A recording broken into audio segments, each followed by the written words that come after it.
The Vimalakirti Nirdesa Sutra, Chapter 3, The Disciples.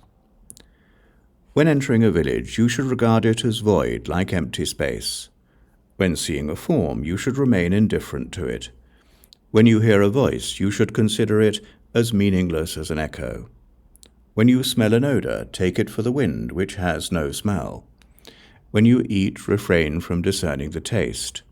Regard all touch as if you were realizing wisdom, which is free from feelings and emotions. You should know that all things are illusory, having neither nature of their own nor that of something else, and that since fundamentally they are not self-existent, they cannot now be the subject of annihilation.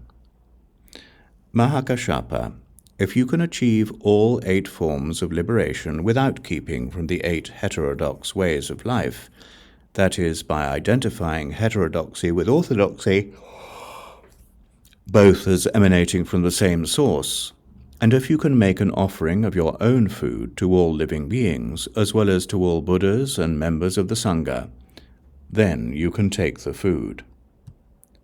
Such a way of eating is beyond the troubles of the worldly man and the absence of the troubles of Hinayana men, above the state of stillness in which Hinayana men abstain from eating, and the absence of stillness of Mahāyāna men who eat while in the state of serenity, and beyond both dwelling in the worldly state or in nirvana, while your donors reap neither great nor little merits, what they give being neither beneficial nor harmful. This is correct entry upon the Buddha path without relying on the small way of Shravakas. Mahākāshapa, if you can so eat the food given you, your eating shall not be in vain. World-honored one, when I listened to his words, which I had never heard before, I gave rise to profound reverence to all bodhisattvas and thought, his wisdom and power of speech being such, who will fail to develop a mind set on supreme enlightenment? Since then I have refrained from urging people to follow the practices of Shravakas and Pratyeka Buddhas. Hence I am not qualified to call on him to inquire after his health. The Buddha then said to Subhuti, you call on Vimalakirti to inquire after his health on my behalf.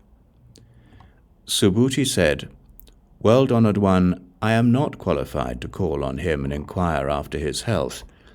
The reason is that once when I went to his house begging for food, he took my bowl and filled it with rice, saying, Subhuti, if your mind set on eating is in the same state as when confronting all other things, and if this uniformity as regards all things equally applies to the act of eating, you can then beg for food and eat it.